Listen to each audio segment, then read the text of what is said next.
Okay. Okay. So yeah, we'll record this and we'll post it on our YouTube channel ASAP. So hopefully for next week. The other thing is we're actually live on Facebook as well. So whichever is better for you, you can always check us out on Facebook. But so the today's program is going to be very bare bones. We're just going to go over really the specifics of the program, kind of like the application, the requirements, and kind of go over the program. If you're interested in learning more about social work and like what it is to be a social worker, and if you're not quite sure if this is the right path for you, I'd recommend signing up for one of our other information sessions as well. I do them in collaboration with a faculty member named Professor Dunham, and he usually talks about kind of what it means to be a social worker. Like, is this the right path for you? So it's a little bit, it's a different experience. So if you're interested in kind of learning more about that and hearing more about that, then again, I'd recommend checking out one of our other information sessions. So today's session is going to be a little bit different. We're just going to kind of go over the nuts and bolts. So without further ado, and feel free to, as we go through the presentation, feel free to put questions in the chat related to kind of what we're going over, and I can try to address them throughout. So yeah, so let's get started.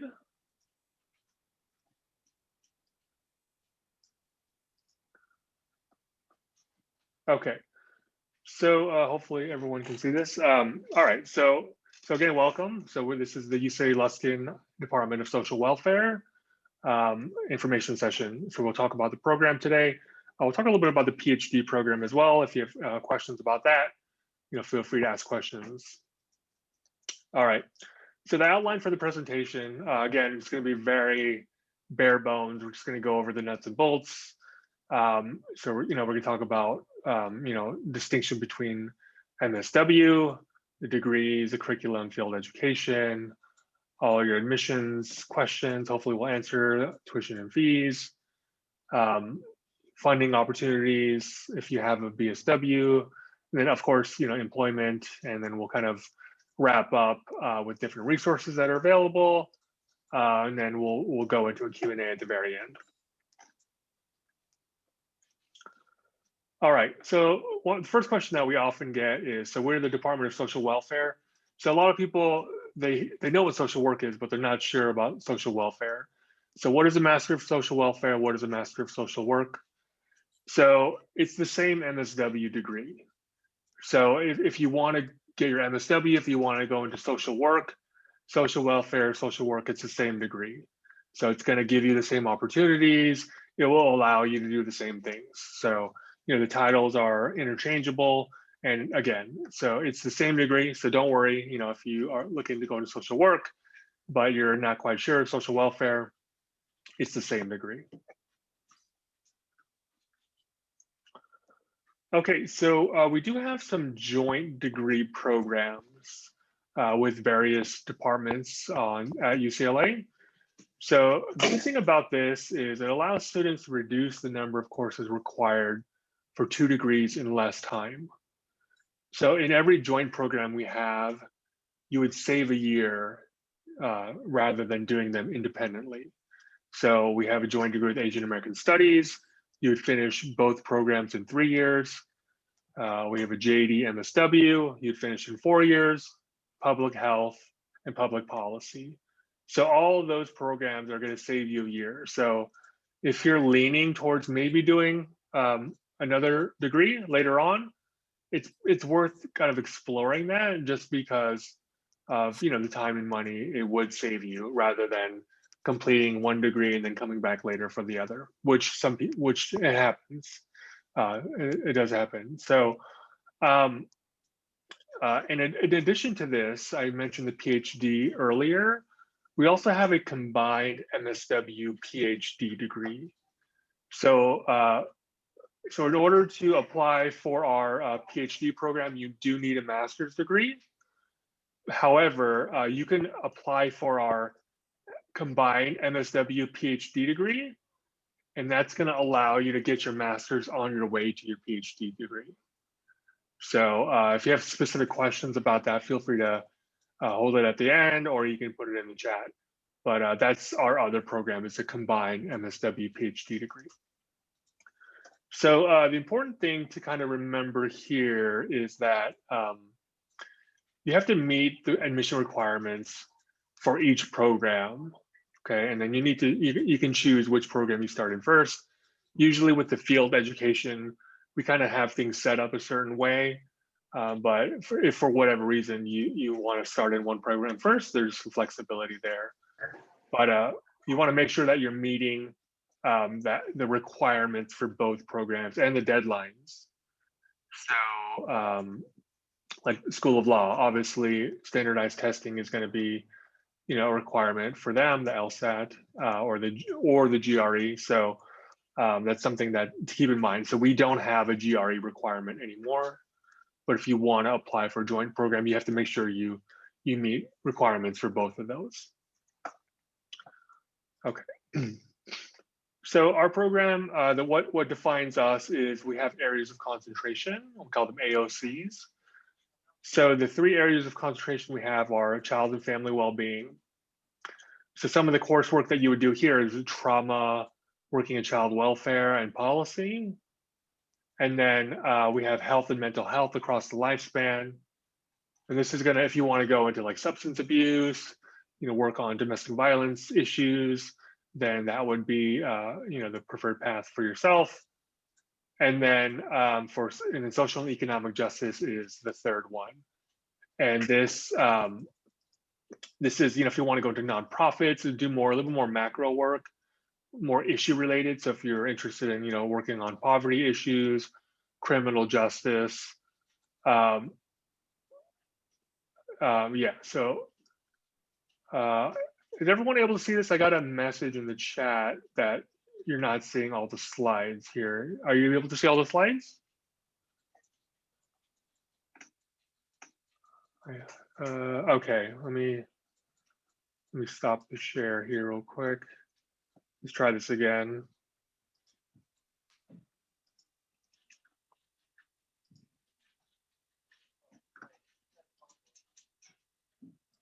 Okay, is this, hopefully this is showing up? Is it showing up now?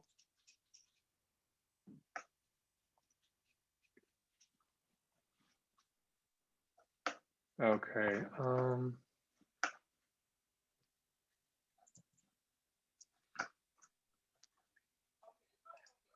Okay, 1 second. See if we can figure this out here.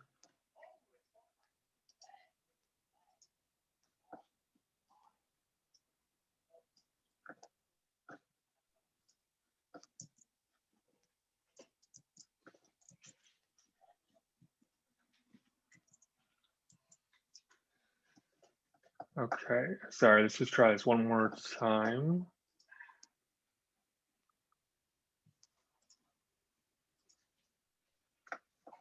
Okay, we might have to do it this way. Is everyone seeing this now?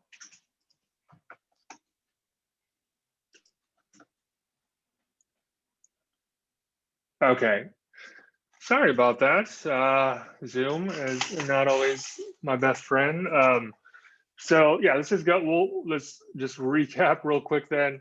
The outline, this is not terribly important just because we are gonna go over all of these, everything in the outline.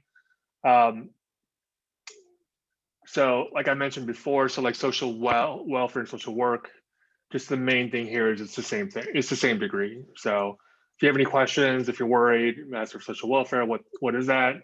So don't worry, it's the same as Master of Social Work. So it's the same MSW degree. And then the joint programs. So this is kind of what I was talking about earlier. It's Asian American Studies, law, public health, public policy. So they're all 3 years except for law. That's 4 years for both. And then the way it works is you're basically in one program 1 year, the other program the second year, and then it's usually like a mixed year in your third year. In law, you're going to be 2 years in law. And then the MSW, the combined MSW PhD degree If you want to go on your PhD, but you don't have a master's degree yet, you can apply for our combined degree. And that will, your first year is going to be your MSW core work.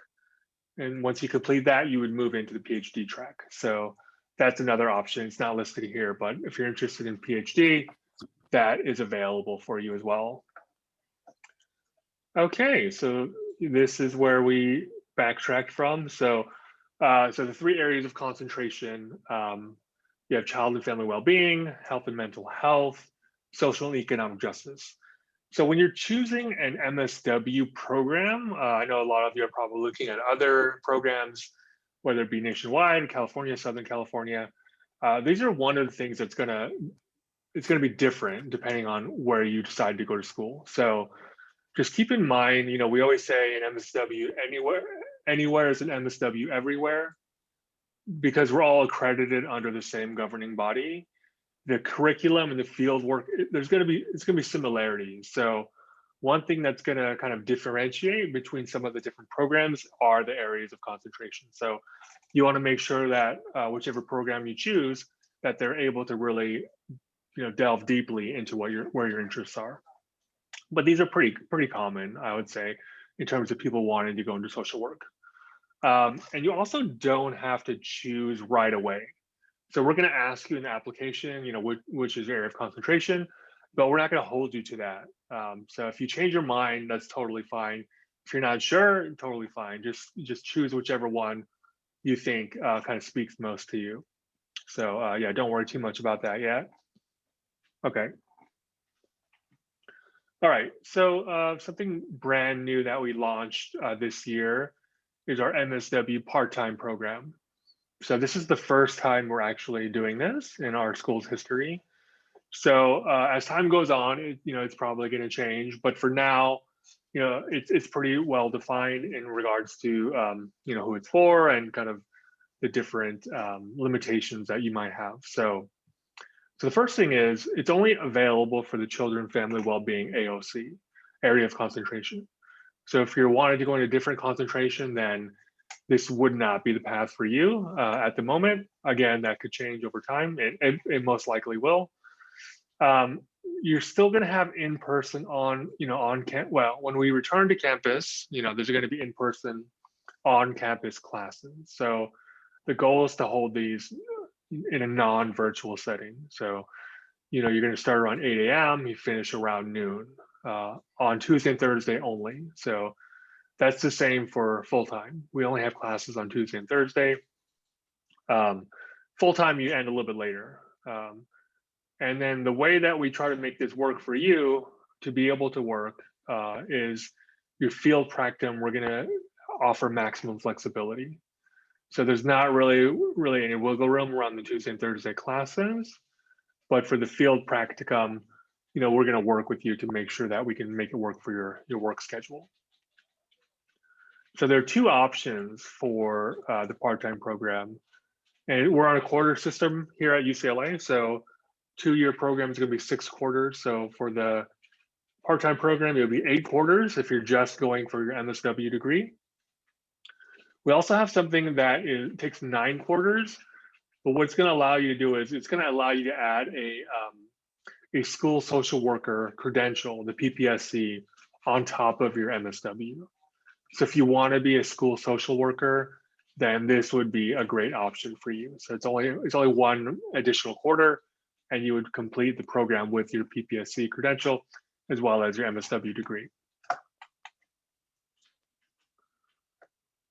Okay, so your first in the part-time program, your first year, it's going to be a little more generalist. So we're going to give you like the main skill set, the core skill set to be an effective social worker. So there's going to be theory, generalist practice, and you'll start in your AOC core, whichever you choose, and then your field practicum.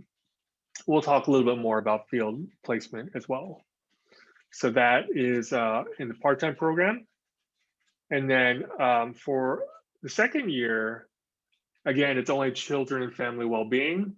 So you're going to be in classes, very closely related to that. So child and adult psychology, policy, leadership, your research, and your statistics, and you continue your field work. And then for the PPSC, so the third year, you're going to do your capstone, your final project for the program, and then there's room for an elective. So that will, basically take care of your third year in the part-time program. Okay.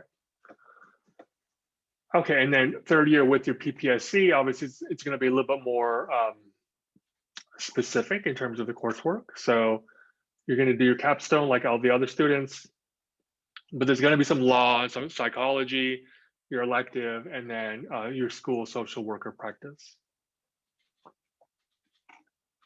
Okay, so this is for the part-time, and then for the full-time, your first year is going to be, you're going to be in social welfare policy and leadership, theories of human behavior and social systems, your generalist practice, research and stats, and your field practicum.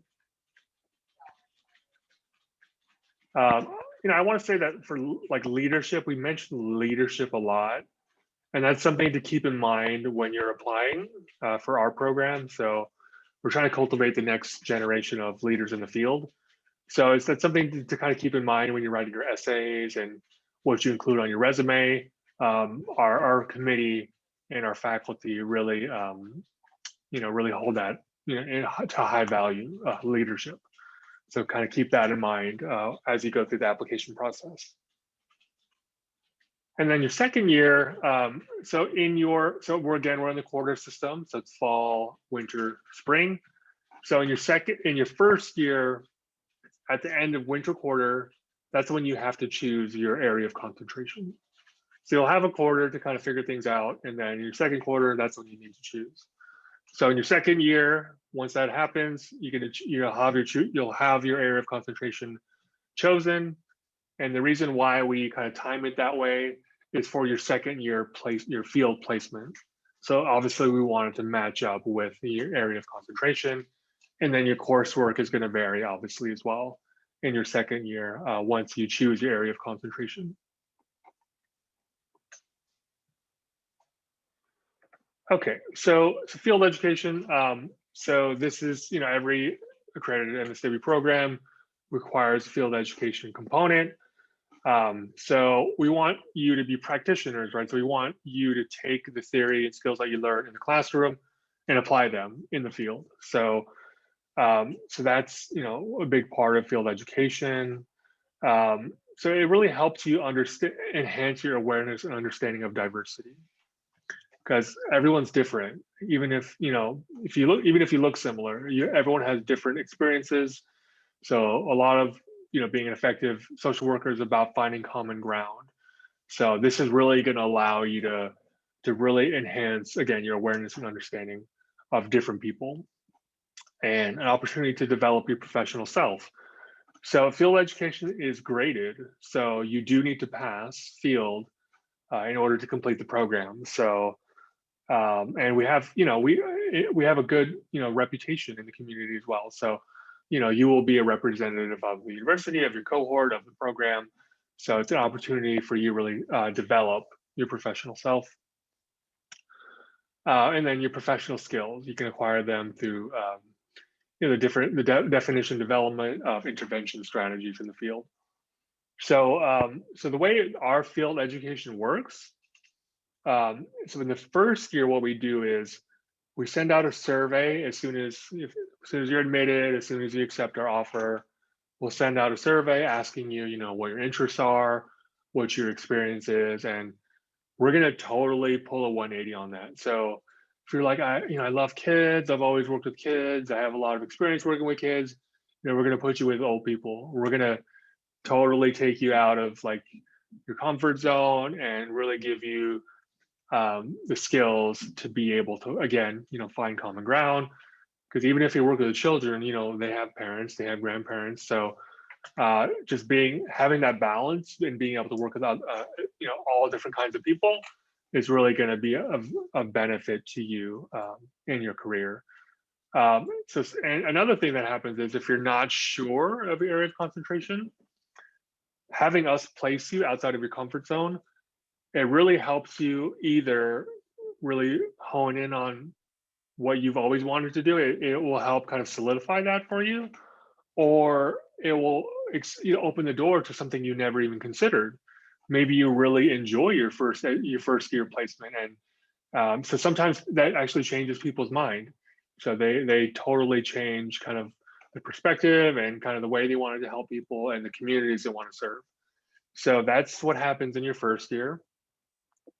And then in your second year, you place yourself. So we have a huge agency list. We do like a fair, like a field placement fair for your second year. So you can interview with people, you can meet different agencies, and basically you would choose where you want to work. You would interview with them. So you would place yourself in your second year. So ideally, you're working at the agency that you want to work with, getting the experience that's going to help you in the best way possible in your future. Okay.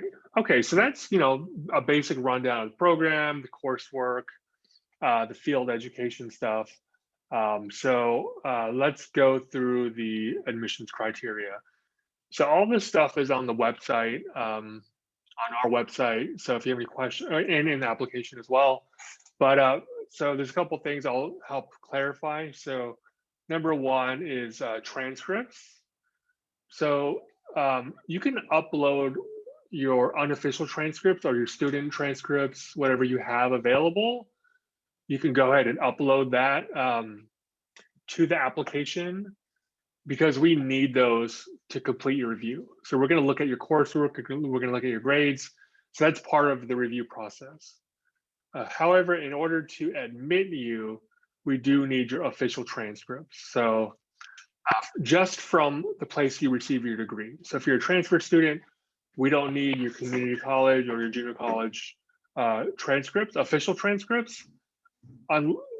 So you don't need to request those. So just request official transcripts from where you received your undergraduate degree.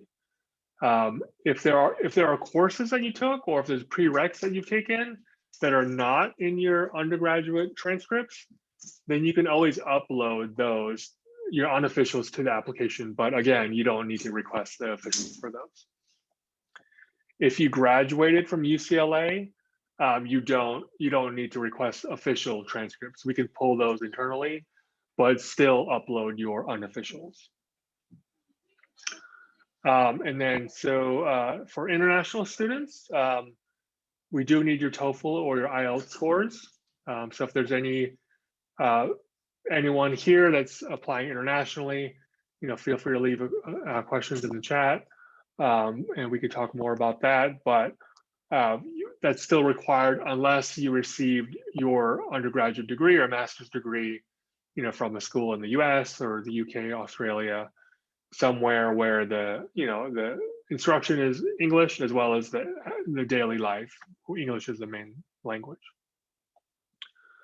Okay, and the third thing is, so there's two essays that are required. There's a statement of purpose and a personal statement. So the requirements are basically the same. So they're both 500 words for each of those. I think single spaced, I believe. So it's about a page or so. So the main thing for the two essays, so the statement of purpose is the what or the why. So why do you want to go into social work? Why are you applying to UCLA? Why Luskin? Why this, why that? And then for your personal statement is answering the question, the who question. So for the personal statement, we really want to hear more about you, who you are. So there can be overlap definitely between the two essays, but just think personal statement is more of the who. I want to talk about who I am, my personal journey to where I am and where I want to go.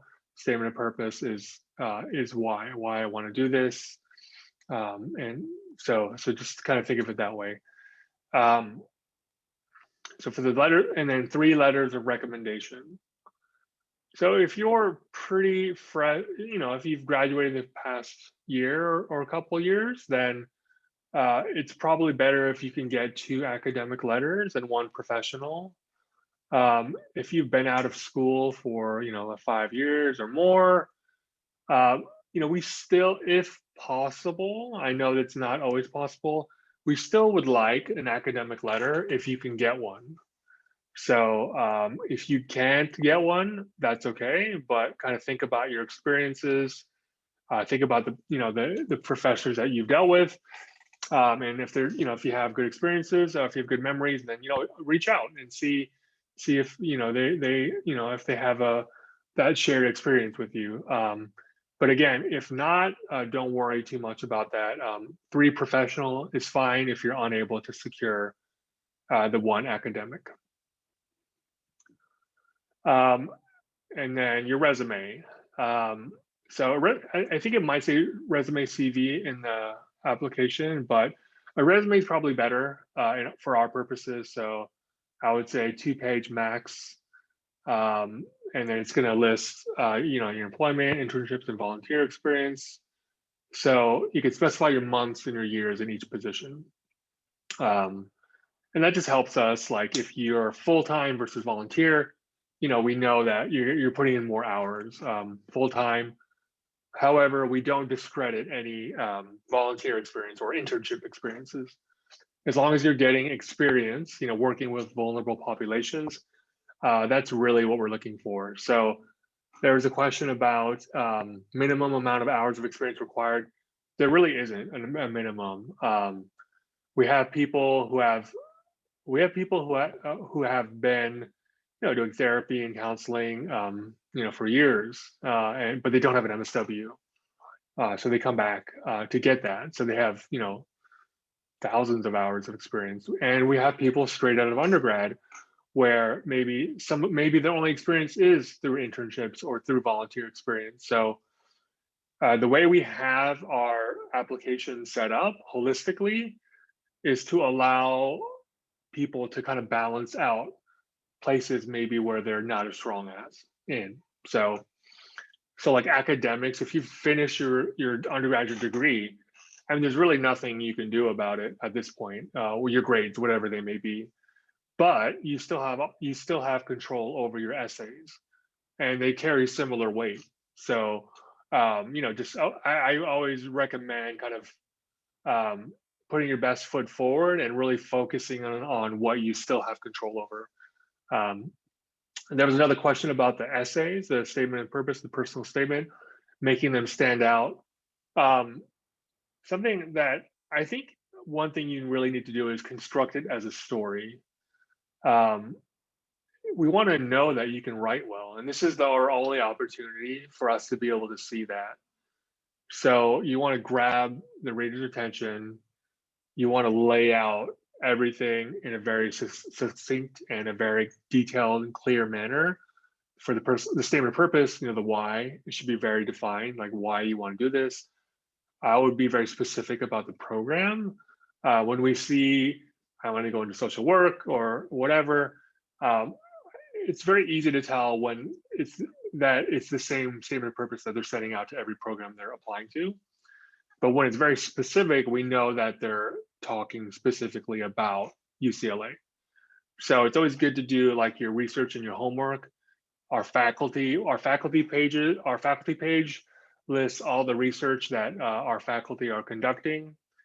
So if there's anything that speaks to you, definitely mention it in your essays. And personal statement, same thing. I mean, you have a unique story. Everyone's personal statement is different. So so you can be as honest and transparent as you're comfortable being. A lot of people have really personal reasons for wanting to go into social work.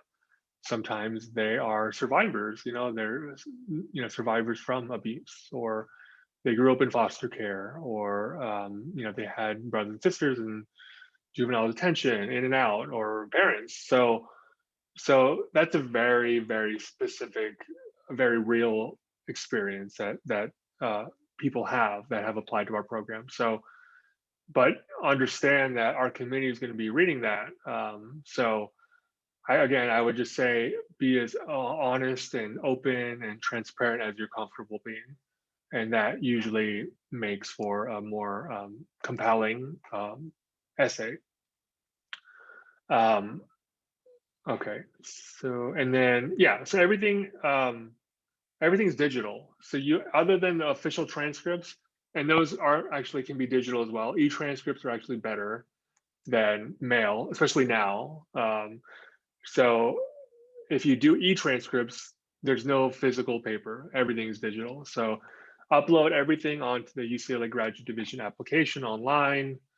Um, and then for your letters of recommendation, here's something else I would definitely recommend is once you're ready to apply, once you know who you want to write your letters, enter in their emails immediately. Like right when you start your application, just go to that section, put them in, and that way they'll get notified right away.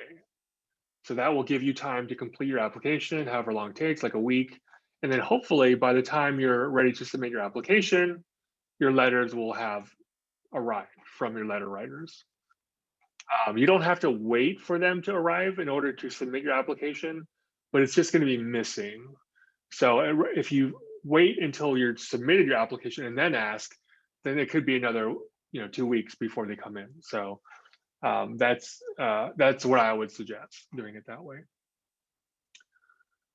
Okay, and there's a question here about internship and volunteer experience for a current undergraduate student. Do you think it's better to have time after graduation to get more experience in our preferred field? I mean, that's a tough question, because I mean, just having experience, it's going to help you in more ways than just professionally. If you can travel abroad, like do things like that, it's gonna you'll grow, mentally, spiritually, mentally, in many different ways. Um, so that's, I mean, that's always good to do. However, I also tell people that are still in school, I mean, if this is definitely what you want to do, like why wait? Um, if you're just going to work just to get that experience, knowing that your path is grad school and getting your MSW, then I would recommend just applying, just because we do have people straight out of undergrad every year. Your passion, your passion can shine through in your essays. So it's really a personal decision. If you want to kind of get out into the world and get some work experience, then yes, that's fantastic. If you want to apply to grad school and you want to go to grad school, but you're worried about not having experience, I would say try to get as much experience as you can now until the application deadline. There's a lot of opportunities now for mental health services, for volunteer work doing that. Everyone's mental health is down more than probably it's ever been. So there's opportunity there to really to serve in that capacity. So that's something to take a look at. Every university has a crisis hotline. Again, a great opportunity to really get more experience doing that. So it's really up to you, but that's kind of what I would say about that. Okay, okay, so let's continue. So this is the scary part for everyone. So this is the tuition and the professional fees for this year. So it's probably going to be a little bit different for when you apply. So just keep that in mind. So we're a public school. So as a public school, the tuition is different. So if you're a California resident, or if you graduated from high school in California, you would qualify for resident tuition. So for everyone else, you'll see the third line item there, your non-resident NRST, non-resident supplemental tuition. That's going to be the biggest difference between your California resident versus non-resident tuition and fees. A couple other things I want to go over. About a little more than halfway down, you'll see professional degree supplemental tuition. That's called PDST. And that's a professional fee. So many grad programs and professional programs, they have this, and this is annually. So this is what you would pay per year. So this fee is going to cover your field placement, working in the field, and it's also going to cover all of your units. So in undergrad, many times you pay per unit. For our program as a professional fee, your tuition is not going to change if you take an additional class, for example, or if you're on. It's not going to basically. you're going to pay just this flat fee, and then it's not going to be per unit. So you actually have the ability, if you can make it work, of taking more than your required coursework. And then directly beneath that, you'll see UC Student Health Insurance Plan, UC SHIP. So this is just your health insurance. So if you are lucky enough to be on your parents' or partner's health insurance, or you have insurance, you can opt out of this. So it's required that you have health insurance, but it doesn't need to be through the university. Yeah, so that's pretty much it. So you would, and another good thing is about being a public school is, so if you're a non-resident in your first year, as long as you stay in California, you change your driver's license to California, your car registration to California, and you don't leave for like extended periods of time, then your year 2, you'll be paying the California resident tuition. So so you'll be saving quite a bit of money there between your first year and your second year.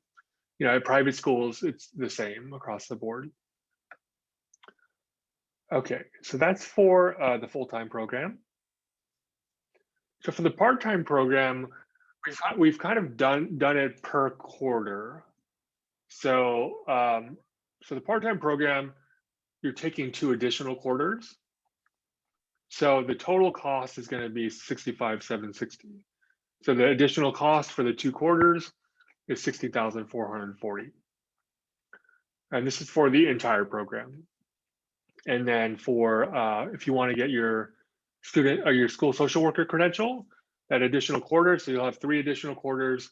So it's going to be $73,980 total for the 9 quarter with the PPSC.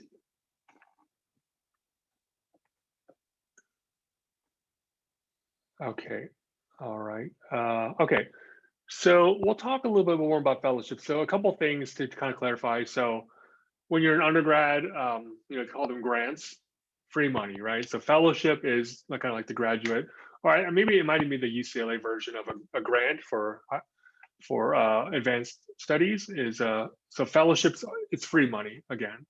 So there's different ways of getting fellowships, and we'll talk about kind of the main UCLA fellowship in a bit.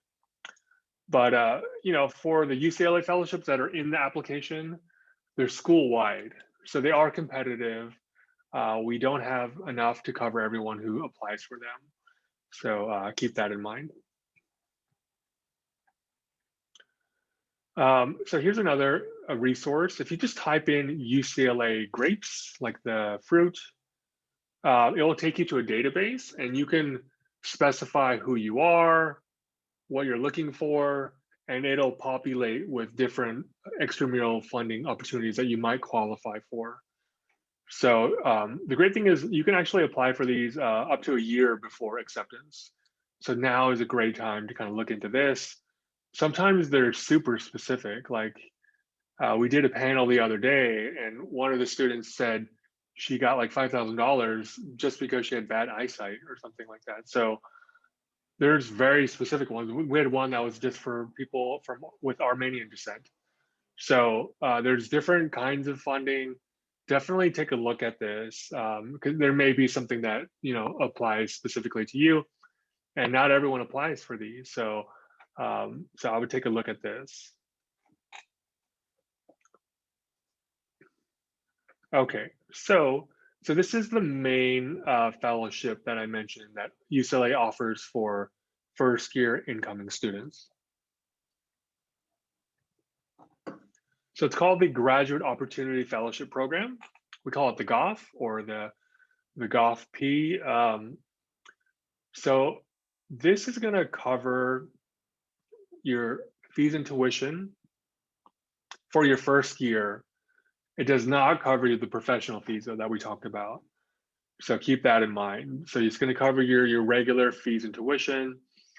Plus, you'll also get $20,000 in a stipend for your first year.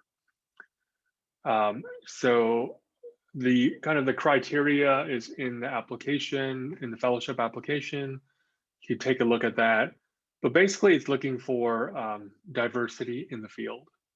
So underrepresented groups in a given career field or area of study. So if you take a look at that, if you feel you qualify for that, all you have to do is mark a checkbox saying you feel you qualify. And then in your personal statement, just choose one of the prompts that where you can speak to diversity. And that's all you have to do. And that's the application for the fellowship. Okay, and then once you're in the program, there's going to be funding available for you. So a couple things. First, make sure you complete your FAFSA because in terms of need-based aid, we strictly go off at the department level. We strictly use that to offer need-based aid. So if we don't have your FAFSA, we obviously cannot do that. So the first thing is make sure you complete your FAFSA. And then once you're in the program, fall quarter, usually we want you to establish your academic record, make sure you're doing okay in the program. And once you've done that, then in the winter quarter, you can start applying for fellowships. And those are usually around $5,000 or so for those.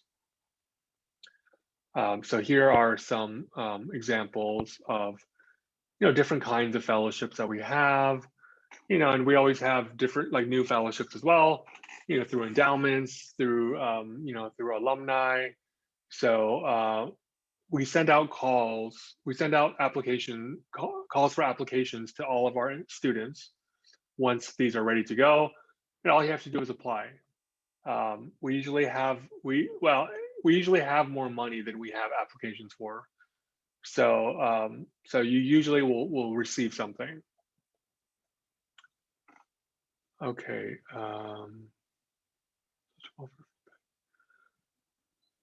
Okay, so there's a question about people who are applying for dual degrees. So, I mean, for the main fellowship, for the Graduate Opportunity Fellowship, you're applying for both programs. I mean, obviously, you can only receive it once. You may be nominated by both programs you apply to, but you would only be awarded, obviously, from one department.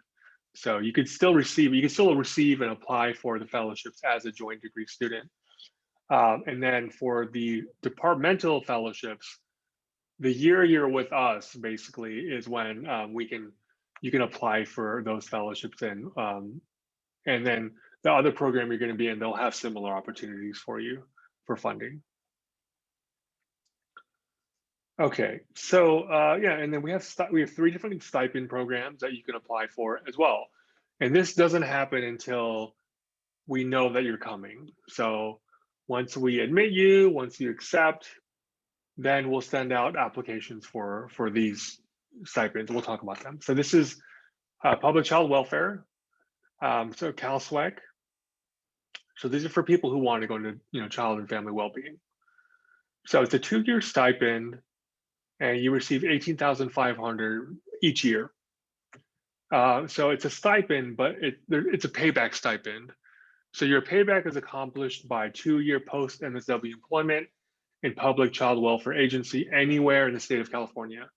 So this is for people who are maybe they're from the Bay Area and they want to go back, or they have family that lives up north or what have you, or they're just not quite sure if they're going to stay in LA County or LA, the city of LA. So this gives you a little bit more flexibility, because there's another one that's more specific. If you work for the county or work for DSFS, you're eligible for this stipend, so you can apply for this.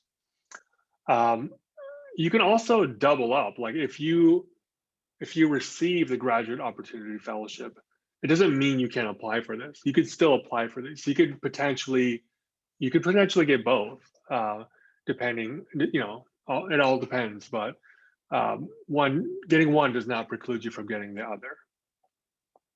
So this is for the state of California. So this one, LA DCFS, this is specific to LA County. So it's going to be different. So it's going to be 1 year instead of 2, and it's going to be in your second year. So it's going to be $18,500 in your second year. So the payback will match that. A 1-year post MSW employment in LA County at DSFS. If you work for LADSFS, you're not eligible to apply for this. So just for the county though. So keep that in mind for this. And then we have our third and final stipend program. This is from LA County Mental Health. So there's a cap on this, 9 students per year. It's only for your second year. So the same amount, you get 18,500 for your second year. And your second year placement is going to match this. So you're going to be in a public mental health agency or community-based organization under contract with a public mental health agency. And then your 1 year payback is going to be in the same, working at one of the same or similar institutions in public mental health or community-based organization in high need areas in LA County. So you're going to be placed where there's a really high need for it. And you must obtain employment within 90 days of graduation. So this is the third and final stipend program. The good thing about all 3 stipend programs is your first job coming out with your MSW, all 3 of these positions, whether it be for the state, the county, or for a mental health agency, their base salary is going to be higher than the average salary for people who just graduated. So the good thing about that is, you're going to have the money that you received during your studies, and you're going to be paid more than the average compared to the people that are just finishing the program. So if you want to go this route, if you want to work, in these communities with then it's a great opportunity.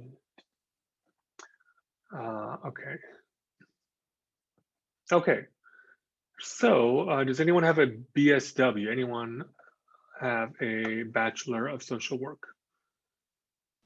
So if anyone does, so we do have an advanced standing program.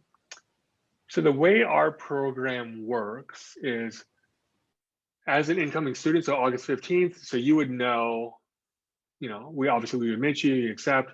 So in the summertime, you can petition to waive out and replace certain core courses that you've already taken. So there's going to be some theories, some generalist practice courses that you've already taken, and you can replace those with different courses on campus. And you're not limited to only social work. So if there's courses that fit your schedule that you want to take in the School of Law or in public health or in education, in gender studies, wherever, you can do that. So so you just need to make sure that you petition early in order to do this. And your field education doesn't change. So the hours, everything else is the same. So the big difference is going to be petitioning out of certain core courses you've already taken in your bachelor's degree and replacing them with courses of your choosing. So that is our advanced standing program. Okay, and then the post-grad employment. So this is for 2019 graduates.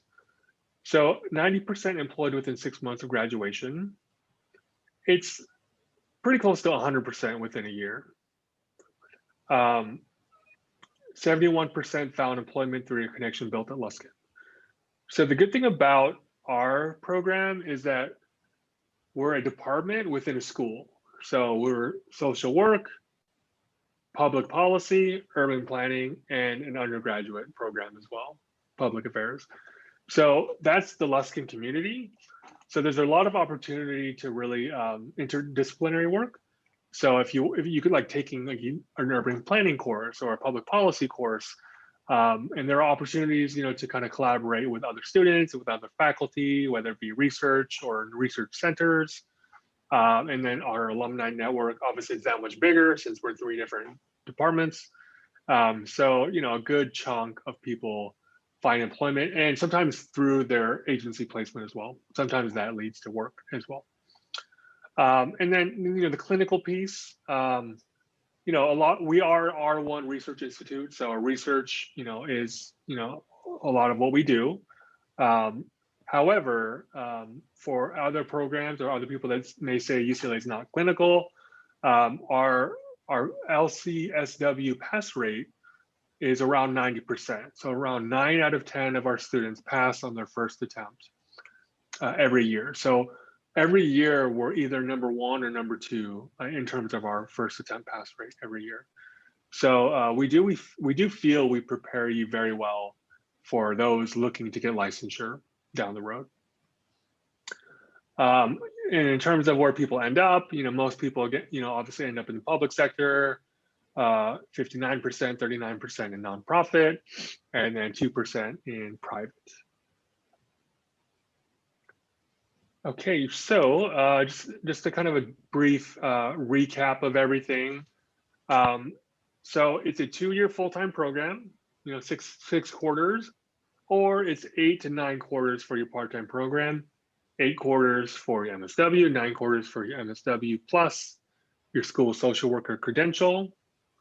Classes are on Tuesdays and Thursdays. And then your internship, your internship field placement. So Monday and Wednesdays are full days. Fridays in your first year, it's modules for a half day, modules and seminars. And then your second year, it's going to switch over to a half day internship on Friday. And all the modules are required for field education completion. So the modules and seminars are required as well. So these are just some helpful, websites. So admissions criteria, everything's on our website. We have other events upcoming. I'll definitely take a look at that. We have peer review sessions with current students. So if you have a draft of your statement of purpose, you can always sign up for that session and get feedback from current students. We'll break you off into smaller groups and you can get feedback. So there's 2 sessions for that, and it's just going to be peer review feedback from students. So you can sign up for both. You can do a first draft in the first one, your final draft the second one. We have a diversity fair, an admissions and recruitment diversity fair on Saturday, November 21st. We have an alumni panel upcoming as well. And then, like I said at the beginning, today's info session is bare bones just because, we're recording it, we're going to put it up. So we're just trying to get you all the information that we can. But our other info sessions are different. We have Professor Dunham, who's field faculty here, and he talks more about the intangibles about what it means to be a social worker. So you can always sign up for one of those sessions as well. Scholarships and fellowships, financialaid.ucla.edu. Extramural funding we talked about. You can type in UCLA, grad UCLA funding or UCLA grapes. They'll come up either way. And then the stipend programs are on our website as well in the funding section of our website. And so here's my email. Feel free to reach out to me if you have any questions. At the bottom of our apply page, there's actually a scheduling link at the very bottom as well. So if we didn't go over something, if there's something specific you want to talk about, you can shoot me an email, or you can just go to the apply page on our website at the very bottom, and you can just schedule an appointment directly as well. Okay, so that is pretty much it. I think we covered a lot, but I think we covered most of the main points. So I'm going to stop the share and we'll open it up for, I think I answered everything in the chat, I believe. Yeah. So if you have a question, you could put in the chat. If you're brave, go ahead and unmute yourself and speak up, and we can talk about some questions.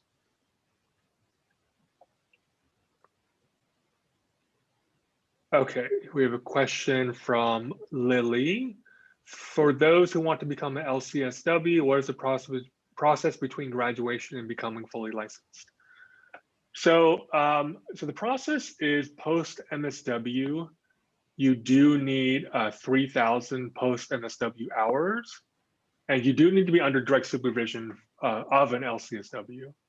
So we can help you in regards to making sure that where you are and the work you're doing qualify. And if you're at an agency in your second year for your field placement that wants to hire you, that would qualify for those hours once you finish, we can help you try to like confer your degree as quickly as possible, because you can't, it has to be post MSW for the hours. So you have to have your degree conferred first before you can accumulate the hours. So if all of that's kind of ready to go, we can try to help you like confer early so you can start, gaining those hours. And then you sit for the exam after you've accumulated the 3,000 post MSW hours for licensure. Okay, and then so Fiona asks, would you recommend this program for someone who is pursuing clinical work, or is it heavily research-based? Yeah, I think so. So through, again, through our LCSW, like there's gonna be a lot of advanced clinical practice in your second year if you wanna go on to get licensed, if you wanna work clinically. The research portion is something that it's more in your first year, I would say, and more in the core of the curriculum. So the research, you have some of it in the core curriculum, and then your capstone project is a research project. But that's pretty much as far as you need to take it, really. If research is not really your thing, that's really the most you'll have to do with research. If you would like research, there's definitely more opportunities to do research. All of our faculty are conducting, funded research. So a great work opportunity, if you like research, is to do research with our faculty.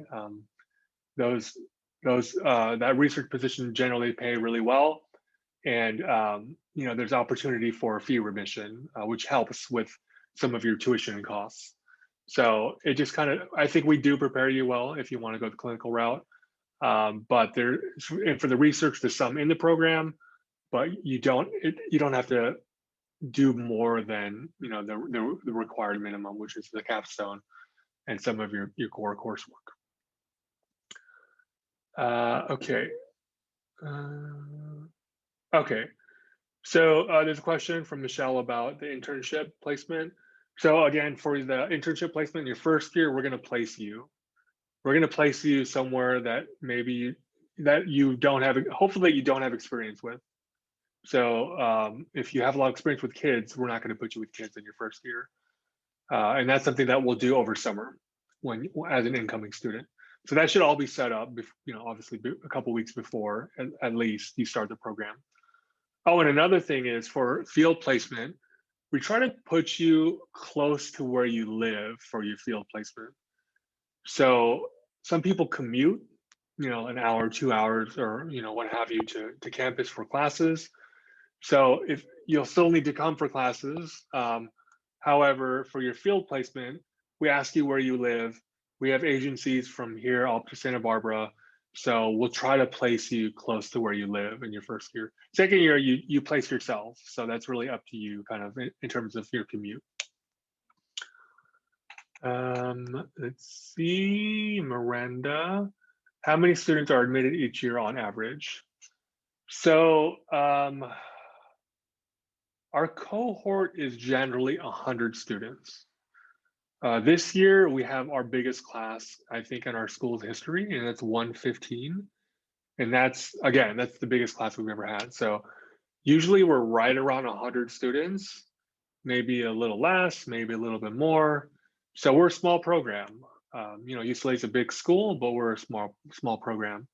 So that's kind of, your kind of preference, because your first year, you're going to be, in a couple of your core classes together with your cohort. But once you break into your area of concentration, you're going to cut that into thirds, right? So you're going to get a lot of really good face-to-face with faculty, with your advisor, and all of that. So that's pretty much how that looks every year. Okay. So the question about the practicum requirements for dual degree students, no, it's the same. It's the same. So depending on the dual degree program, you may have to do some of it over summer. So that is another something else to keep in mind for the dual degree programs. The total hours, it's something that it doesn't change if you do just social work versus a dual program. Okay, and there's a question for admissions. Is it preferred for bachelor's degree to be specifically in social work or other majors also accepted? Um, yeah, of course. So, I mean, like sociology and psychology, they're kind of like our sister, fields. So those are very common: sociology, anthropology, gender studies, public affairs. But it doesn't have to be. We have actors like come into our program. We have people like ballet dancers. We have politicians. We have people, you name it. We've probably had them in our program. Um, if you're coming from if you're pivoting in your career, um, you're not going to be alone. That's the first thing I would say. We have people. I had a perspective that emailed me the other day. She's like, I'm 40. Am I too old to apply?" And I was like, "No, of course you're not. Like, you have a lot of experiences in your life. Don't discredit the experiences that you've been through. There's a lot of things that you've probably gone through that are basically social work that you just didn't know at the time. So I would say, no matter where your past was, there's a reason you're here. There's a reason why you're thinking of applying. So really focus in on your essays. You still have complete control of those. As long as you meet all of the prerequisites, you're above board on all of those, you're going to be competitive. So if you're coming from a totally different career field, just focus in on your strengths. Get good letters of recommendation, write strong essays, and you're going to be competitive. Let's see. Is COVID affecting your acceptance rate? Um, it. We thought one reason why we have so many students this year is we thought more people would decline or defer, and that didn't happen due to COVID. So it's really hard to say. Um, I think some people see this as a great opportunity to get an advanced degree. I tend to agree with that just because the job market's so uncertain right now. It seems like a good time to do that. And I think that may be the way it's trending, but you know, it's really hard to plan for it just because we're kind of at the mercy, of the unexpected right now. So I would say it may trend towards more applications rather than less. Okay, and in terms of the part-time program, are part-time students eligible for stipends? Um, for the child and family well-being, you should be able to apply for those. So I would, I think we can have a conversation about that since this is still brand new. That's something we'll have to talk about just because that money is coming directly from the state, the state or from the county. So we just have to make sure that we can do that. So we should have more information about that. So hopefully soon. Um, if you can always reach out to me again, and I can try to get more information for you. The first year it may not be available. The stipend programs may not be available.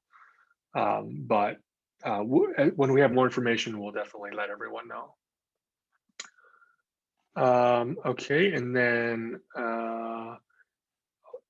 there's one last question. Sorry, we ran over. We're going to do one last question from Lily. So, do you think classes will be held in person in fall 2021? Very hard to tell.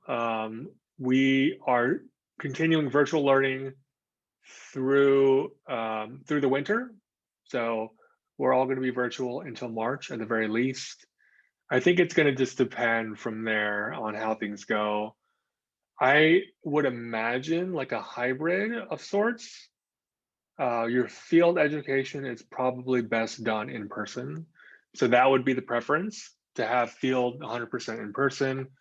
There's some classes that are probably okay being done virtually, but there are some that are better in person as well. So my I would guess that it's going to be a hybrid for fall 2021, but that's my best guess.